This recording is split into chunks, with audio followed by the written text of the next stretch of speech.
साथियों, आप सभी को नमस्कार। स्वागत है हमारे यूट्यूब चैनल मैथ्स क्लास में। इसमें हम कक्षा 9वीं के गणित अभी हल कर रहे हैं। अध्याय 2 वास्तविक संख्याएं प्रश्नावली 2.2 से प्रश्न हल करेंगे। पहला प्रश्न जिसमें सरल कीजिए करके 2 क्वेश्चंस दिए हैं, एक जोड़ने के लिए है और एक घटाने के लिए है।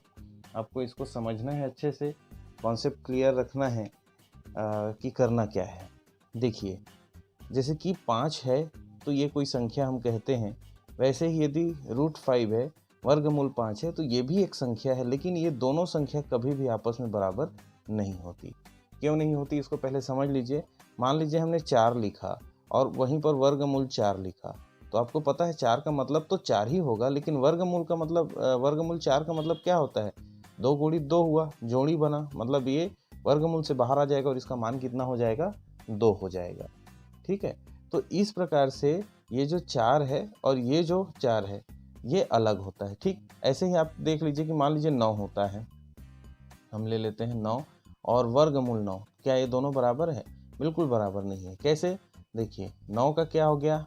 9 को हम 3 × 3 के रूप में लिख सकते हैं, इसलिए यहाँ पर जोड़ी बनाएगा और बाहर आ जाएगा और इसके ऊपर का जो वर्गमूल का निशान है वो हट जाएगा। मतलब वर्गमूल का निशान हटने के लिए भीतर की जो संख्या है उसका गुणा के रूप में जोड़ी बनाना एकदम आवश्यक है। वो जोड़ी बनाएगा, बाहर निकल जाएगा। जैसे कि आप मान लीजिए 12, एक संख्या हम ले लेते हैं, ये 12। तो 12 के यदि वर्गमूल करेंगे तो इसको क्या लिख सकते हैं? 12 को 2 × 2 × 3 लिख सकते हैं। 2 दूने 4 तिया 12। तो यहाँ पर आप देख सकते हो कि 2 का जोड़ी बना तो 2 बाहर निकल जाएगा और 3 कहाँ रह जाएगा? भीतर में। तो ये इसका एक रूप हो सकता है।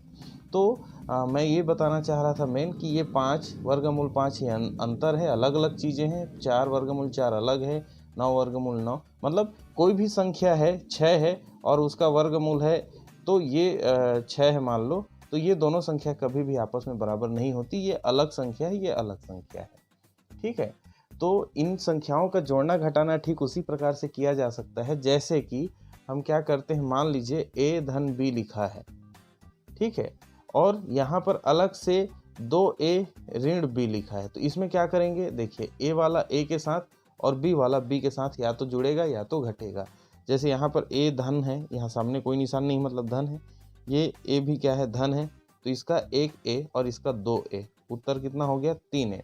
अब b को देखेंगे तो यहाँ धन b है, यहाँ ऋण b है, तो दोनों घटेगा।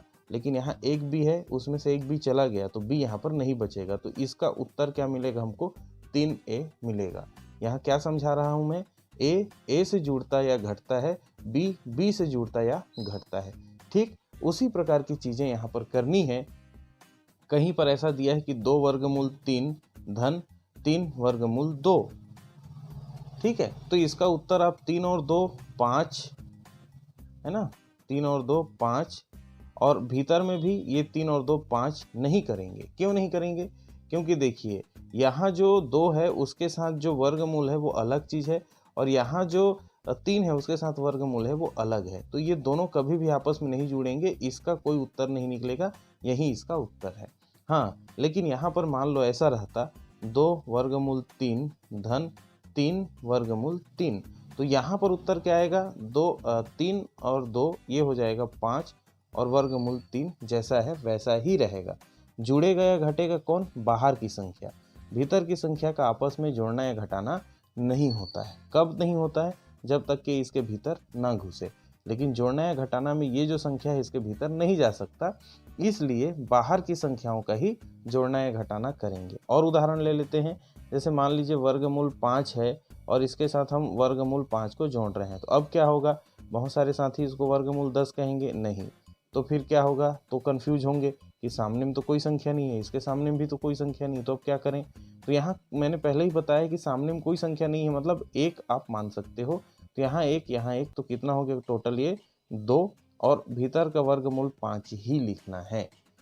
क्यों? क्योंकि मैंने आपको बताया कि जोड़ने या घटाने में वर्गमूल के भीतर की संख्याओं में कोई परिवर्तन नहीं होता। उसके सामने में जो संख्या है या तो वो जुड़ेगा यदि धन है तो, और घटेगा यदि ऋण है तो। ठीक है, जैसे कि मान लीजिए इसी प्रश्न को 2 वर्गमूल 3 धन 3 वर्गमूल 3 है, तो यहाँ पर प्लस के बजाय माइनस होता, तो माइनस होता तो क्या उत्तर आ जाता? उत्तर वर्गमूल 3 आता, वर्गमूल 3 आता। ठीक है, और यहाँ पर क्या लिखते हैं हम सामने में माइनस। क्यों? क्योंकि 2 और 3 घटेगा, जुड़ेगा नहीं, क्योंकि यहाँ बीच में ऋण है। तो 3 में से 2 गया मतलब 1, तो 1 को हम नहीं लिखते, इसलिए यहाँ नहीं लिखे। और वर्गमूल 3 का वर्गमूल 3। और ऋण क्यों आया? क्योंकि ऋण वाली संख्या बड़ी है। तो ये सिंपल कॉन्सेप्ट है जिसको हमने समझा। अब उसकी सहायता से इन दोनों प्रश्नों को हल करते हैं। एकदम सिंपल है, एक एक लाइन में हल हो जाएगा। यहाँ पर इसको हल करेंगे यदि, पहला क्या दिया है 7√3, 7 वर्गमूल 3 धन 11 वर्गमूल 3। तो मैंने बताया क्या कि देखिए यहाँ भीतर में वर्गमूल 3 है, भीतर में वर्गमूल 3 है, मतलब सेम चीज़ है, तो इसलिए वर्गमूल 3 तो आ गया। और ये 7 है और ये 11 है, ये धनात्मक है, ये भी धनात्मक है, दोनों जुड़ जाएंगे और इसका उत्तर हो जाएगा 18 वर्गमूल 3। बस ये इसका उत्तर है। ठीक, वैसे ही यहाँ पर दूसरा प्रश्न हम लेते हैं। दूसरा प्रश्न में क्या है 5 वर्गमूल 7 ऋण 2 वर्गमूल 7। तो इसको हल कैसे करेंगे? देखिए वर्गमूल 7 है तो वर्गमूल 7 पहले लिख लो। अब देखो 5 और 2 ये धन है, ये ऋण है, तो 5 में से 2 जाएगा, कितना बचेगा 3। निशान क्या होगा? धन ही होगा, क्योंकि धन वाली संख्या बड़ी है। तो ये इसका उत्तर है, ये इसका उत्तर है। कितना सिंपल है ना। लेकिन इसके पहले हमने बेसिक समझा है, उसको यहाँ पर मैंने मिटा दिया। अब फिर समझना है, फिर से शुरू में चाहिए, वीडियो को फिर से देखिए और इस प्रकार के प्रश्नों को बनाइए। लेकिन याद रखिएगा कि वर्गमूल 3 वाला वर्गमूल 3 के साथ ही जोड़ना घटाना कर सकता है, वर्गमूल 7 वाला वर्गमूल 7 वाले के साथ ही जोड़ना घटाना कर सकता है। लेकिन एक ही प्रकार के प्रश्नों में वर्गमूल 3 और वर्गमूल 7 यदि दे दिया है, अलग अलग दे दिया है, तो उस समय हम कोई भी जोड़ना घटाना उनके बीच में नहीं कर पाएंगे। तो उम्मीद है ये गणित आपको पसंद आया होगा, वीडियो भी पसंद आया होगा। तो आप गणित बनाते रहिए इस प्रकार के उदाहरणों की सहायता से। और तब तक अपना ख्याल रखिए, स्वस्थ रहिए, मस्त रहिए और गणित बनाते रहिए। धन्यवाद।